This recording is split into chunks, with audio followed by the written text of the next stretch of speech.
मी जाणार होतो रावसाहेब, पण ते आनंदात होतो. मला आणि बायकोला दोघांना बोलवलं होतं. लय आनंदात होतो. बायकोन 2 ड्रेस मला शिवलं होतं.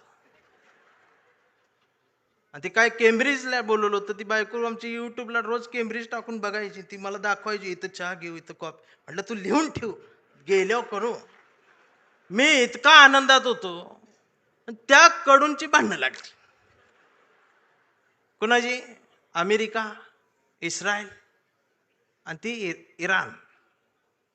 आणि माझा दौरा रद्द. इमानच उडत नाही. मी अजून काळा पडलो.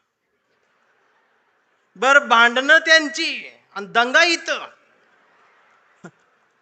या सोशल मीडिया बघते, बघ आता अमेरिका असं करणार, इराण असं करणार, आता ट्रम्प काय ग बसतोय का, आमचं बी गेलंय, हे आलंय ते आलंय.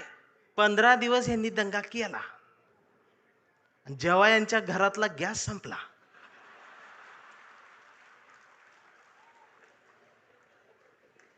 त्यावेळेला बीकॉम झालेली बायको पहिल्यांदाच चुलीजवळ आली. तिला काय चूल पेटना, मैंने युट्यूबवर चूल बघितली. त्या युट्यूबवर याला फुकणी गावली.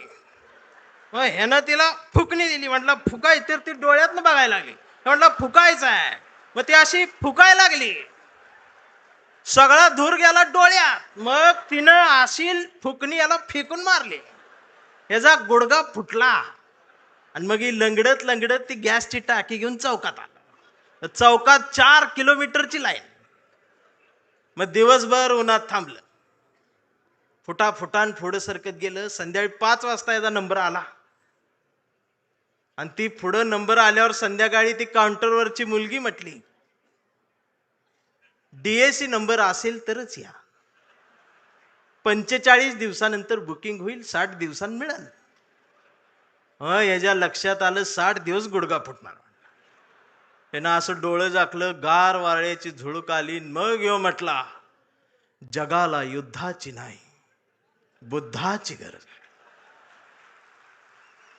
कधी चुलीत लाकडं गेल्या. अहो, आमचं उपमुख्यमंत्री शिंदे साहेब सुद्धा टीव्हीवर पहिल्यांदाच नाव घेतलं, कधीच नाव घेतलं नव्हतं बुद्धाचं. ते सुद्धा पत्रकार परिषदेत म्हटले, जगाला युद्धाची नाही, बुद्धाची. बायकोन मला बघितलं, म्हणलं हे काय म्हणतात. मी बघितलं तर ते खरंच म्हणत होते, बुद्धाची गरज आहे. मग मी डोकसं खाजवत म्हटलं, ह्यांच्या बी घरातला गॅस संपलेला आहे.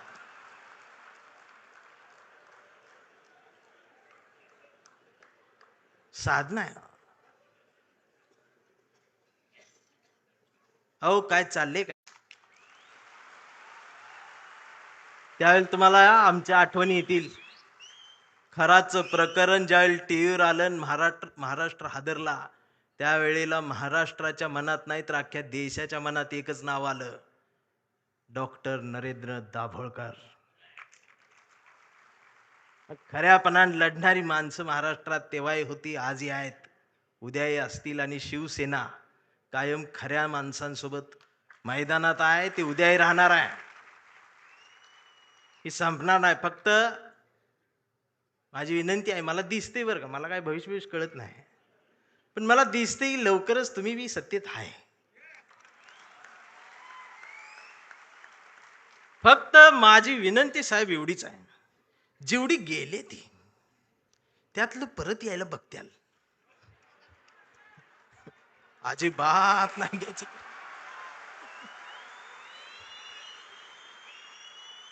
पाया पडतेल येऊन.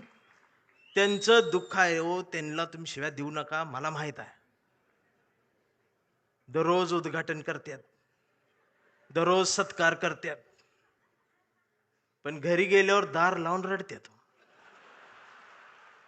हे मग तर मलाच माहित आहे. दार लावून साहेबांचं नाव घेऊन रडतात. मी म्हणतोय त्यांना, मी येऊ खांदा द्यायला? नको. मी काय भीत नाही, सत्तेला भीत नाही, पण मी एवढा आहे, मी माझी कविता घेऊन आलोय.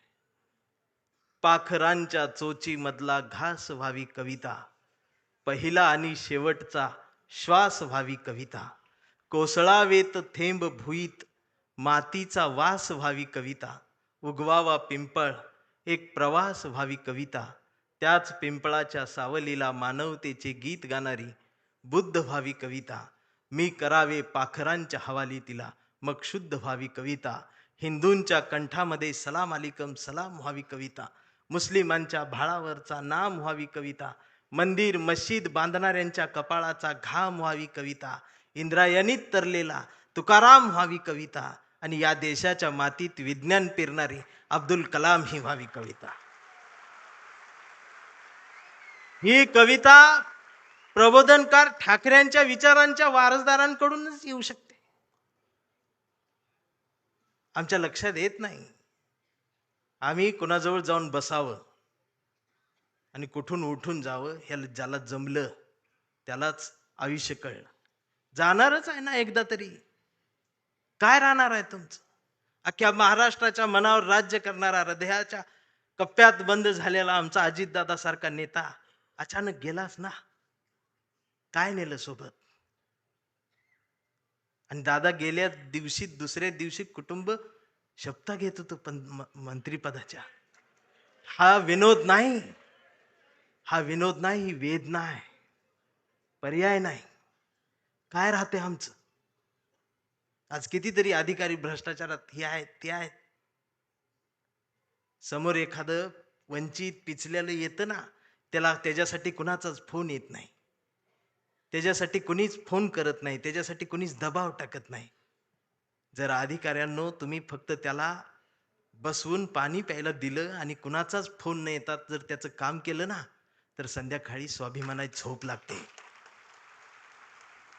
याचा विसर पडला म्हणून बाळासाहेब ठाकरेंना कुंचला सोडून हे बोट उचलावं लागलं. प्रत्येक काळात बाळासाहेब कुठे येणार आहे? त्यांचे विचार आहेत, आम्हाला ते घ्यायचं आहे. 40-50 वर्षापूर्वीचा जो शिवसैनिकाचा दरारा होता ना, तो दरारा पाहिजे मला परत मुंबईत आल्यावर.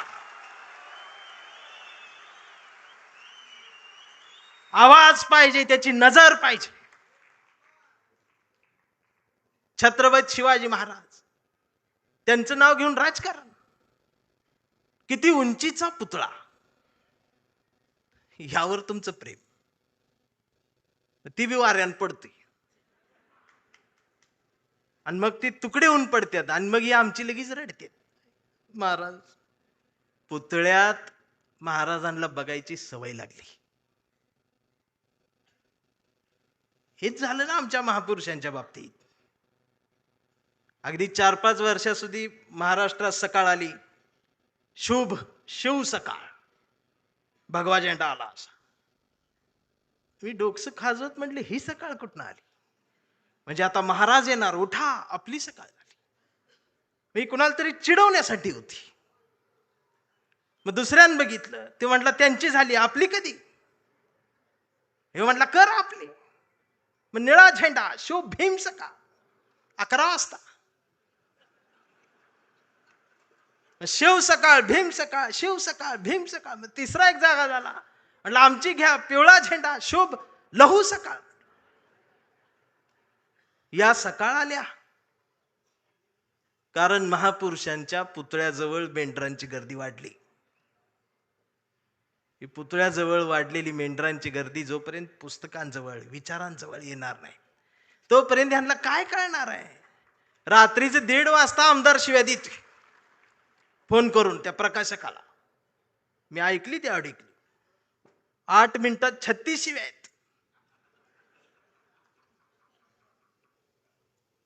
स्ट्राईक रेट काढला तर 400 आहे.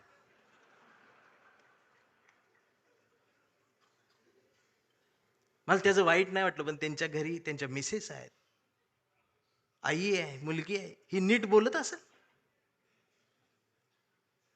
आणि बाळासाहेब असते तर मातोश्रीवर बोलवून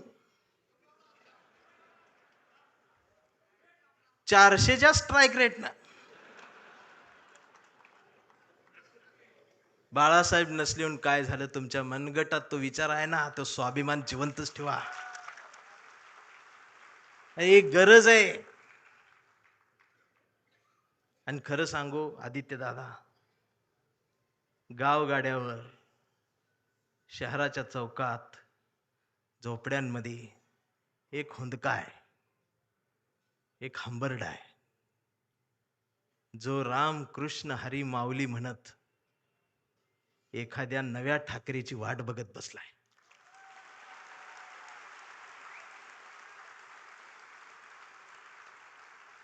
आणि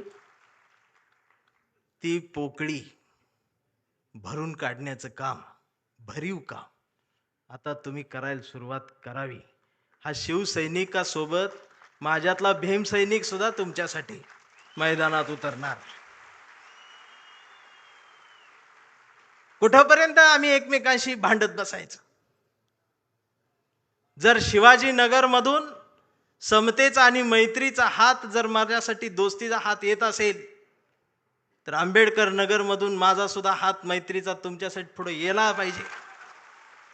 आणि हा देश संविधानाचा आहे ना, मी हिरव्यांचा आहे, निळ्याचा आहे ना, मी भगव्याचा आहे. मी भगव्याचा आहे. कुठल्या भगव्याचा? मी वारकऱ्यांच्या भगव्याचा आहे. मी बाळासाहेबांनी शिवसैनिकांच्या हातात जो भगवा दिलाय, मी त्या भगव्याचा आहे. मी तो भगवा घेऊन आलोय, पण त्याच्या सोबत मी या देशाचा तिरंगा सुद्धा आज घेऊन आलोय. आणि मला काय करायचं ती करा. या देशाच्या संविधानाला आणि तिरंग्याला जरी साधं नख लागायचा प्रयत्न जर कोणी केला, तर माझा ह्यो काळा रंग तुमच्यात मिसळून जाईल. आता ही भाषाच कळत नाही यांना, वैचारिकपणच राहिलं नाही. राऊत साहेब लगेच मारतेत, अंगावरच येते, शाईच टाकायला येते शाई. परवा एका कार्यक्रम सुरू करायच्या आधी ती DYSP माझ्याकडे आली, म्हटले भाषण करू नका. म्हटलं काय झालं? काही संघटना तुमच्यावर शाई टाकायला. मी म्हटलं मी लय लांब आलोय, करू देते. बाजूला ते कॉन्स्टेबल बघत होत माझ्यावर, ते हसायला लागलं मला बघून. म्हटलं काय झालं, का हसताय? तर म्हटले तुमचं तोंड काळ करणार आहे. मी म्हटलं साहेब बोलू दे 2 मिनिटं. तर ते म्हटले तुमच्या रिस्कवर बोलणार का? मी म्हटलं अहो आम्ही जन्माला येतानाच आमच्या रिस्कवर आलो.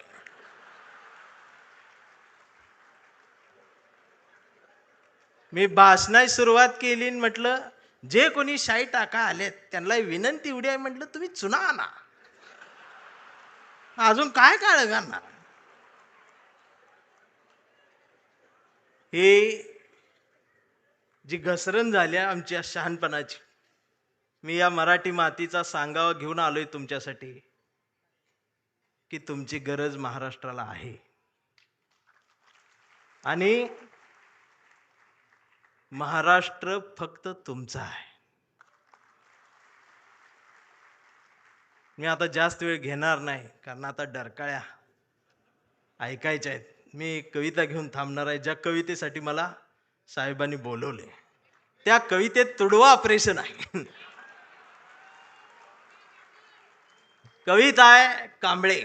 आता हा कांबळे कुठल्या एका जातीचा नाही, हा कांबळे भारतीय आहे, हा कांबळे मराठी आहे, हा कांबळे अस्मिता आहे, हा कांबळे स्वाभिमान आहे, हा कांबळे काय काय त्रास होत जातो त्याची कविता आहे.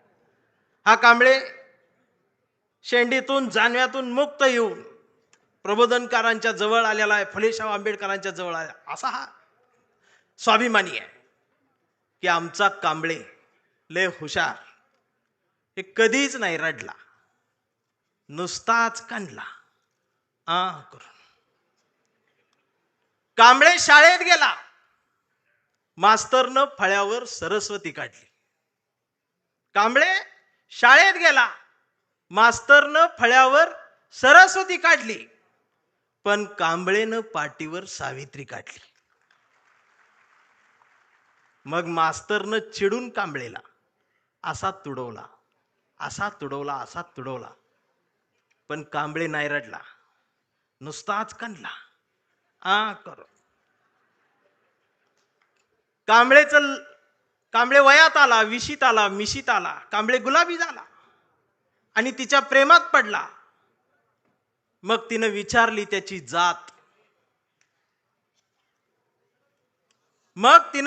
त्याची जात. कांबळे म्हणाला, वेडे, मी माणूस, माणूस माझी जात, प्रेमात कसली आली जात. मग माणूस माझी जात म्हटल्यावर तिनं बरोबर ओळखली जात. मग तिनं बी कांबळेला असाच तुडवला. पण कांबळे बी हुशार, नाही रडला, नुसताच कांडला करून. कांबळेचं लग्न ठरलं. घरचे म्हणाले, मुहूर्त पहा. कांबळे म्हटला, पटत नाही, प्रबोधनकार वाचा. नातेवाईक म्हणले, सत्यनारायण. कांबळे म्हणला, जमत नाही, फुले वाचा. भावकी म्हटली, जागरण गोंधळ, बोकाट तरी कापा. कांबळे म्हटला, पटतच नाही, गाडगे बाबा वाचा. मग घरच्यांनीच दार लावून कांबळेला असा तुडवला. पण कांबळे बी हुशार, नाही रडला, नुसताच कांडला. इथं कोण शाई वगैरे लावा आले का? चुना ना.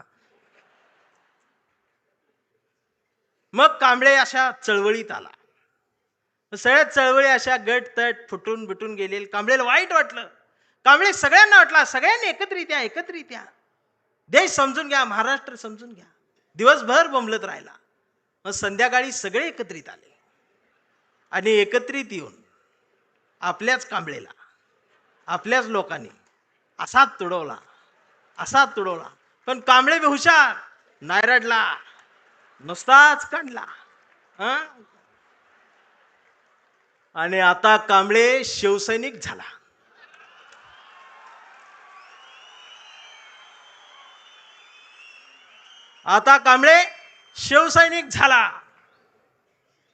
शहाणा झाला, आमदार झाला, खासदार झाला, मंत्री झाला. मग त्याला फोडायसाठी सापळा रचला. त्याला बोलवून घेतलं, कांबळे नाही गेला. तो ऐकत नाही म्हणून त्याला मग जेलमध्ये टाकला.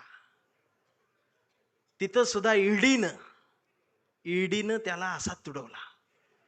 पण कांबळे तिथं बी नाही रडला, नुसताच कांडला. आणि असा भगवा फडकवत जेलमधनं बाहेर. अरे, महाराष्ट्राच्या इतिहासातला सुवर्ण अक्षरांनी, सोनेरी अक्षरांनी लिहिणारा जाणार तो इतिहास आहे. तो शिवसैनिक ज्या वेळेला न झुकता बाहेर आला ना, तो नाद नाही आमच्या रावसाहेबांना, नादच नाही.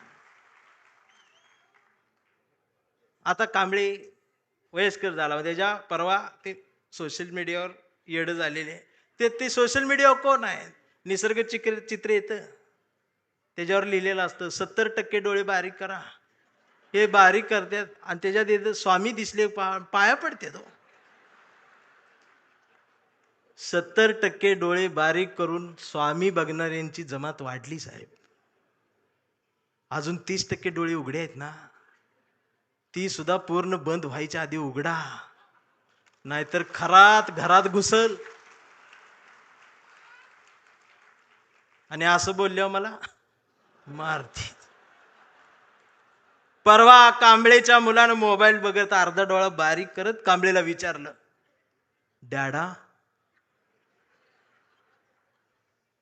महाराष्ट्र म्हणजे काय डॅडा? स्वाभिमान म्हणजे काय डॅडा? प्रबोधनकार ठाकरे कोण होते डॅडा? फुले शाहू आंबेडकर कोण डॅडा? आणि शिवाजी महाराज खरंच जन्माला आले होते डॅडा? आता मात्र कांबळे पेटला. अरार म्हटला, गावभर पेरलं आणि घरातच नाही उगवलं. म्हणून त्यानं दार लावून पोरालाच असा तुडवला. पण चिरंजीव कांबळे हुशार, तो पण नाही रडला, तो दोनदा काढला करून. मग याच्या लक्षात आलं, डीएनए मधनं ही डबल जात. विचार ही स्वाभिमानातनच द्यावे लागत असतात. आणि आता कांबळे वेडा झालाय. कांबळे वेड्यांच्या दवाखान्यात आहे. व्यवस्थेने त्याला वेडा ठरवलंय.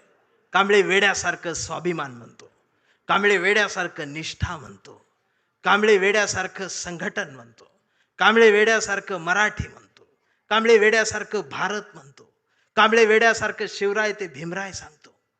पण डॉक्टर सुद्धा कांबळेला शॉक देऊन तुडवतायत. पण कांबळे नाही रडत, तो नुसताच कंथी हा करून. हा कांबळे जोपर्यंत जिवंत आहे तोपर्यंत शिवसेना जिवंत राहणार आहे. हा कांबळे जोपर्यंत जिवंत आहे तोपर्यंत बाळासाहेब ठाकरे, फुले, शाहू आंबेडकरी, मराठी माती, मराठी माणूस जिवंत राहणार. एवढाच सांगावा घेऊन आलो होतो. जागर राहावा, दिवसा बी जागर राहावा, रात्री बी जागर राहावा. आणि पुन्हा तो दरारा मला पाहिजे. आणि आदित्य दादा, माझ्या कवठीमंकाळच्या मातीचं तुम्हाला सांगणं आहे की आता तुम्ही या मैदानात, म्हणजे तुम्ही तसं मैदानात आहेच, या माय मराठी मातीत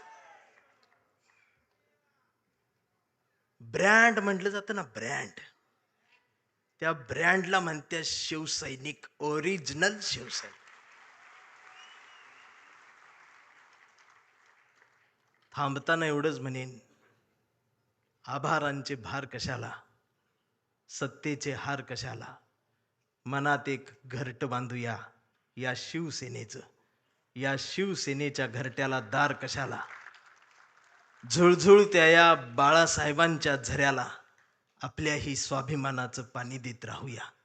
मिनमिनत्या या मासाहेबांच्या हृदयाच्या दिव्याला आपल्याही जगण्याचा उजेड देत राहूया.